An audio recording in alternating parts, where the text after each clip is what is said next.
Donald Trump's legal battles have become a complete joke ever since the Supreme Court ruled that presidents are now kings. Because first, his hush money case was pushed back, and now we have some terrible news about his stolen documents case, as Judge Cannon has just dropped a bombshell announcement for this case. Now, one thing to note about Judge Cannon is she is very biased towards Donald Trump. She has been helping him at every step of the way and has been trying her hardest to get this case pushed back until after the election, almost as if she wants to protect him from more criminal charges. But not only is Judge Cannon on Trump's side, Justice Thomas from the Supreme Court also tried to interfere with this case. Because in the immunity case that was earlier this week, he had a concurrence that nobody else on the Supreme Court signed on to, just him. And this concurrence was trying to get this whole case thrown out. Just take a look at this clip. So you wrote that the issue of Jack Smith's appointment, that was not part of the immunity case. So how did Justice Thomas get that into the ruling?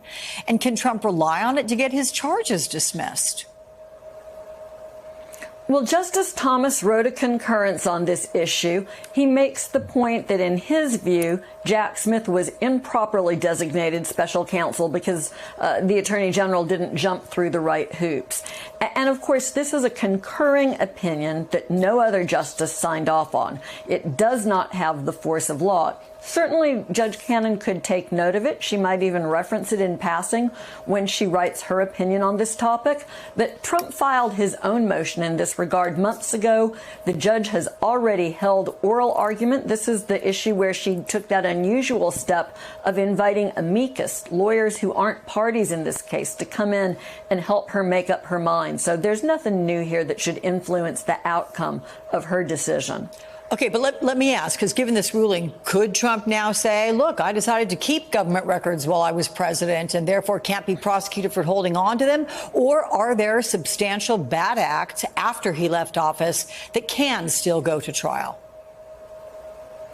It's a real double-edged sword for Trump. You know, prosecutors didn't indict him with taking these items from the White House, presumably for the simple reason that they couldn't prove that. But what they could prove was his possession, his unlawful possession in Florida.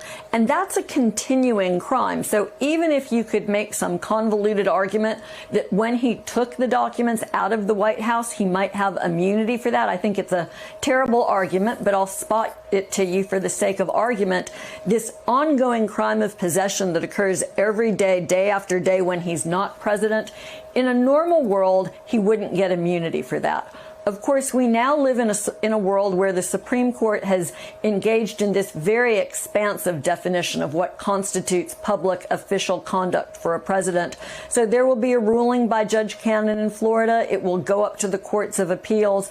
Look, this is the case that should go forward, but nothing is certain in this entire legal rubric that we're now dealing with. Okay, so just to simplify, so you're implying that he might be able to take them or make the argument for that, but he can't keep them. Exactly. Here's a great analogy. Firearm possession by someone who's prohibited from possessing a firearm. It's a continuing crime. You know, every day that you're doing it, it's still a crime again, right? Mm-hmm. So even if you could make an argument, and maybe this is a bad example, but say for those 10 days, he wasn't a felon or he wasn't an addict, so the possession was legal. But for these other 10 days, it was unlawful. Well, you could still charge that crime. Same with Trump. Even if when he originally took these documents, that was legal, I don't think it is. That ongoing possession and certainly the obstruction of justice, all of which occurs after he's left the White House, is conduct that he should stand trial for. Now, as for the bombshell announcement that Judge Cannon made, she announced a stay of proceedings for this case. And what that means is this case is being halted indefinitely because of the recent Supreme Court decision. Now, she has agreed to some additional briefings which allow the lawyers to basically present a case for their opinions on this Supreme Court ruling. And they do have 2 weeks to present those briefings, but that still means that this case is being held indefinitely. In a statement after the judge's order, a spokesperson for Donald Trump said, quote, "Cannon has rightfully issued a stay and called for additional briefing on the application of the Supreme Court's historic decision on presidential immunity, and called for the case to be, quote, thrown out entirely." But the case should not be thrown out entirely, because this case is all about something that he did after he was president. So presidential immunity should not be a factor here. Judge Cannon is very clearly biased towards Donald Trump. Just take a look at this clip. Give me your interpretation of Judge Cannon's new deadlines today. Well, Judge Cannon's new deadlines are precisely the kind of deadlines she always sets. Ones that aren't real, ones that indulge every request by Trump for delay, no matter how unnecessary. And look, Alex, here there's a legitimate question. She does need to resolve the meaning of these rulings for this case, but that's not difficult. That's not something that requires setting everything much further out, for the simple reason that the conduct alleged in the Florida case occurred after Trump left the presidency. You know, by that description, Joyce, is there any question as to her bias and influence from Donald Trump in the way she's conducting herself in this court? She certainly never hesitated to put her fingers on the scales of justice in his favor.